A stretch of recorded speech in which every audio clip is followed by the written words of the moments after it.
워드프레스 블로그를 운영하시면서 랭크매스 플러그인을 사용하시는 분들 많으시죠?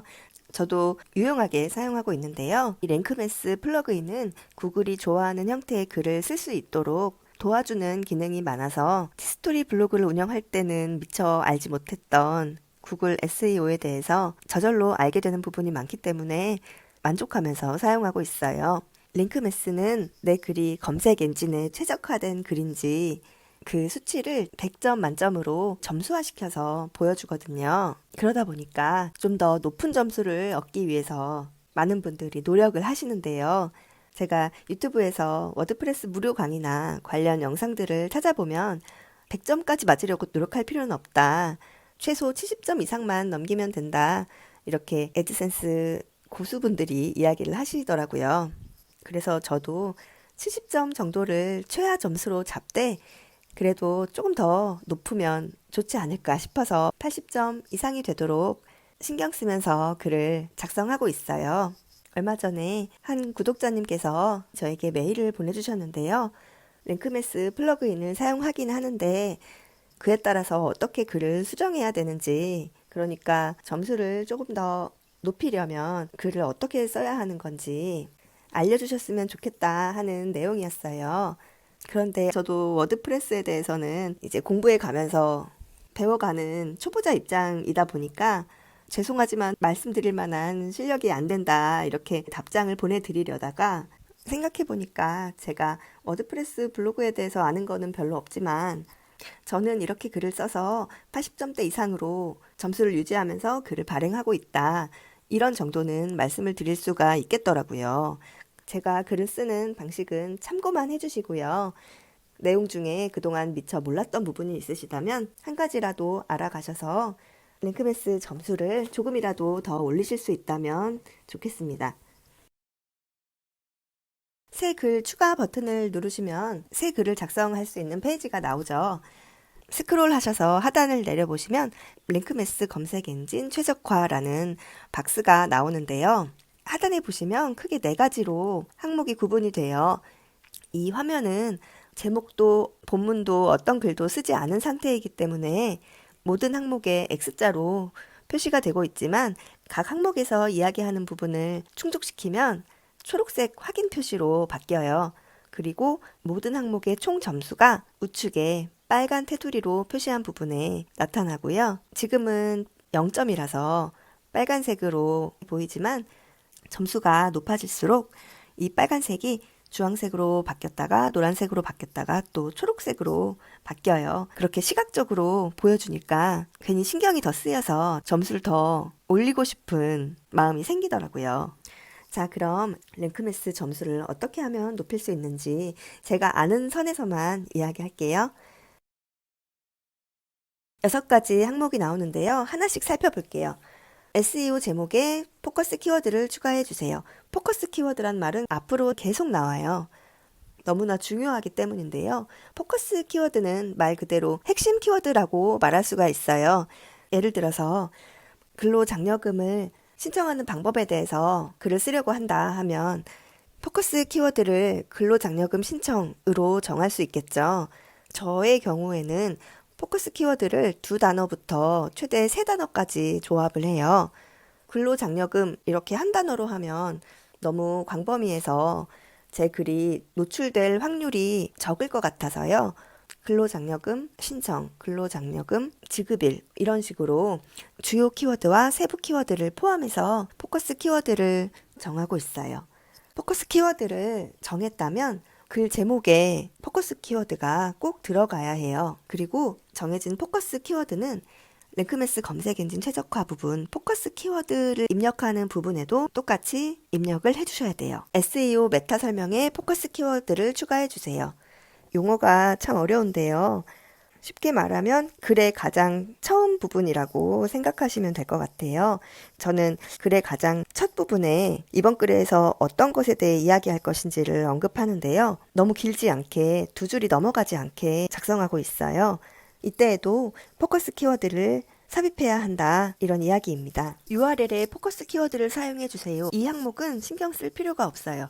제목을 입력할 때 포커스 키워드를 넣어서 입력하면 URL에도 제목 그대로 삽입이 되기 때문에 신경을 쓸 필요가 없어요. 콘텐츠 시작 부분에 포커스 키워드를 사용하세요. 그리고 게시물 콘텐츠에 포커스 키워드를 포함시키세요. 이렇게 나와 있는데요. 본문 시작 부분에도 그렇고 본문 중간중간에 포커스 키워드를 포함시켜서 글을 작성하라는 이야기예요. 주의할 것은 포커스 키워드를 너무 많이 사용해도 너무 적게 사용해도 점수가 안 나와요.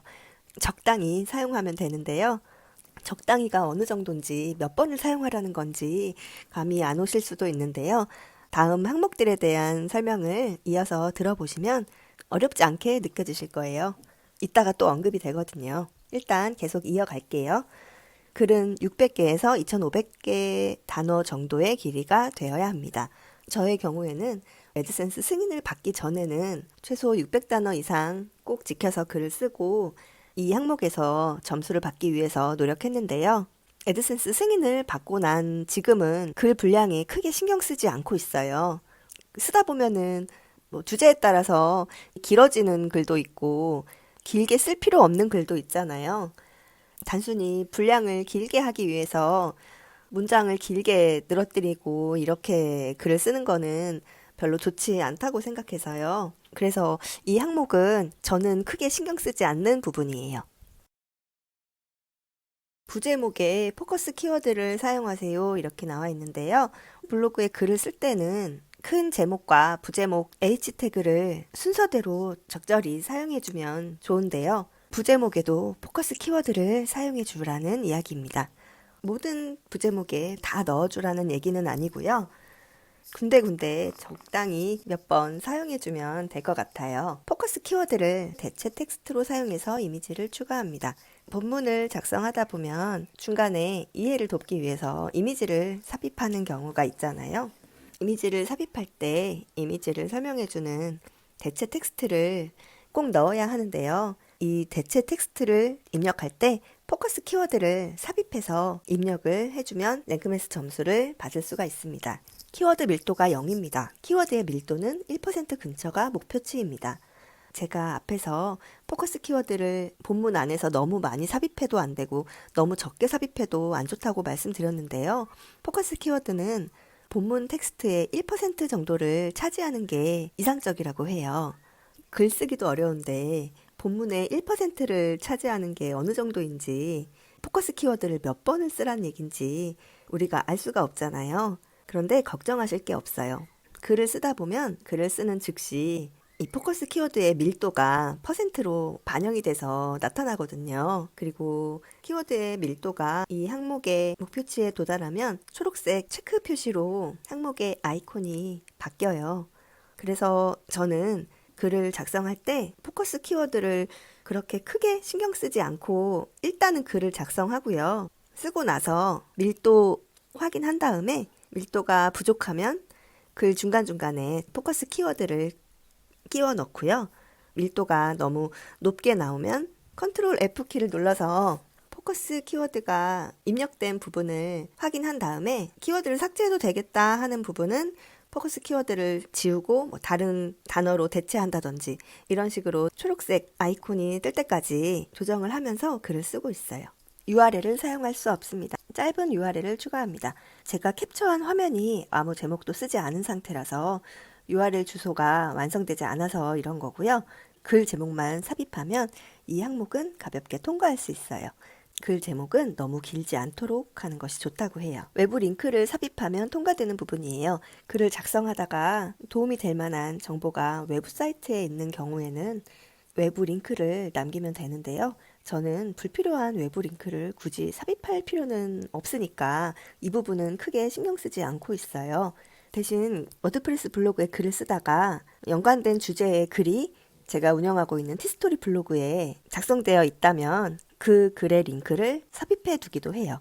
그러면 제 글을 읽는 분들이 자연스럽게 제 티스토리 블로그로도 넘어갈 수가 있으니까요. 그러면 양쪽으로 애드센스 수익을 기대해 볼 수 있으니까요.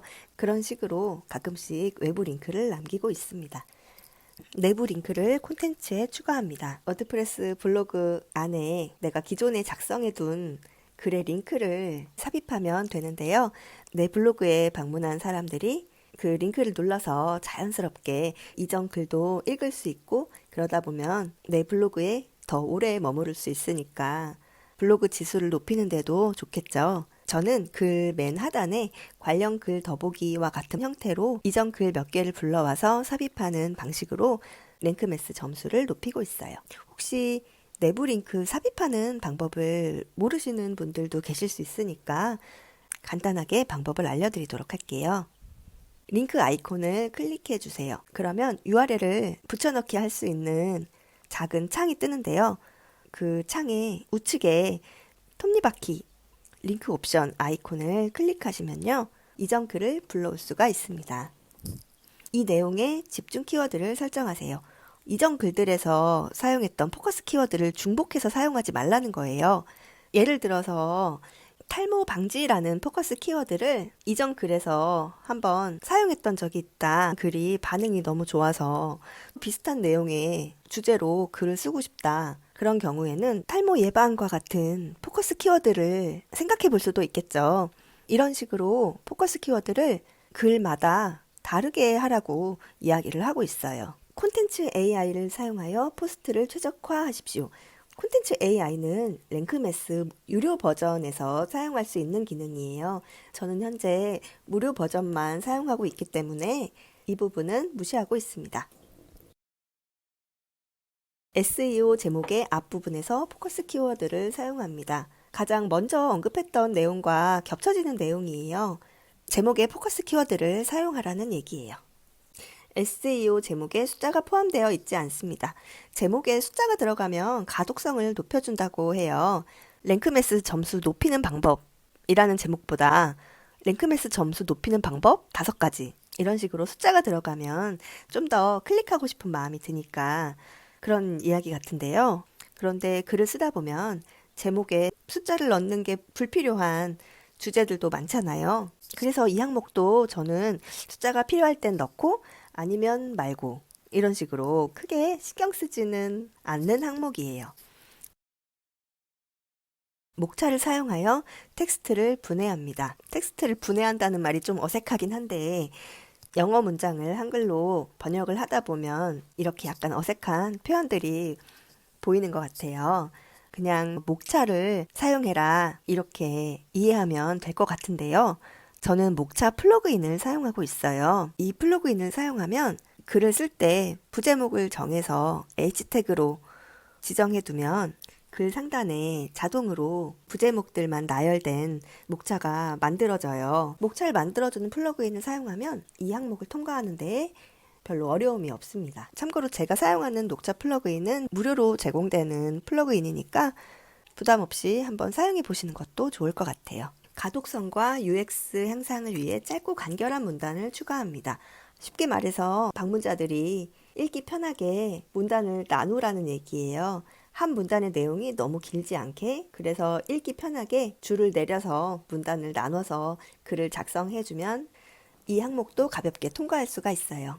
여러 이미지 또는 비디오를 추가하여 콘텐츠를 매력적으로 만드십시오. 콘텐츠의 이해를 도울 수 있는 이미지를 글에 삽입하면 좋잖아요.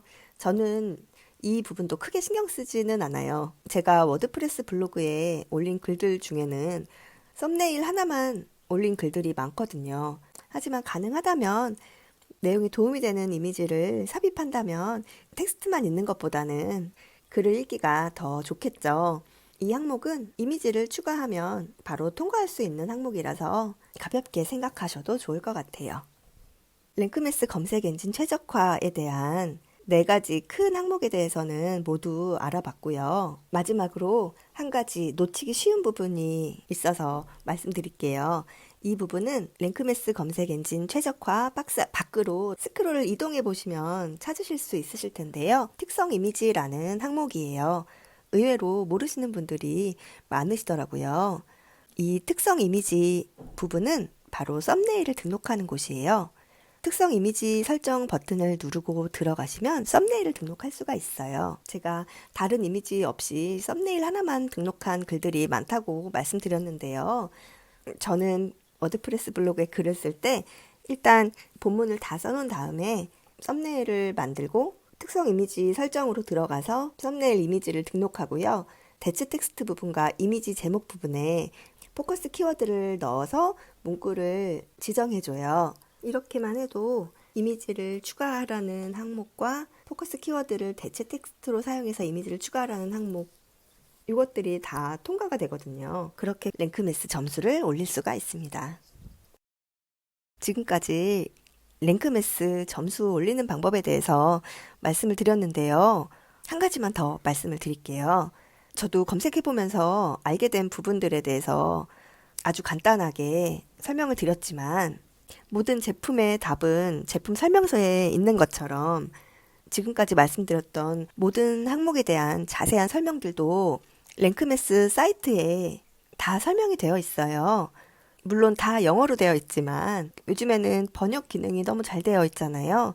보시면 각각의 항목마다 그 문장 끝에 물음표 아이콘이 다 있어요. 그 물음표를 클릭하면 해당하는 항목에 대한 설명과 왜 중요한지, 어떤 기능을 하는지, 어떻게 하면 테스트를 통과할 수 있는지, 그런 방법들이 굉장히 자세하게 나와 있거든요. 저도 모든 물음표를 다 눌러본 건 아니지만 좀 더 자세히 알고 싶다 하시는 분들은 이 물음표를 시간 나실 때 하나씩 클릭해 보시면서 자세한 내용을 살펴보시기를 추천드릴게요. 오늘 제가 말씀드린 랭크매스 사용법은 저는 이렇게 이용하고 있다라고 제 경험을 말씀드린 것 뿐이니까 참고만 해주시고요. 블로그 글 열심히 발행하셔서 많은 수익 거두시길 바랄게요. 오늘도 영상 봐주셔서 감사합니다.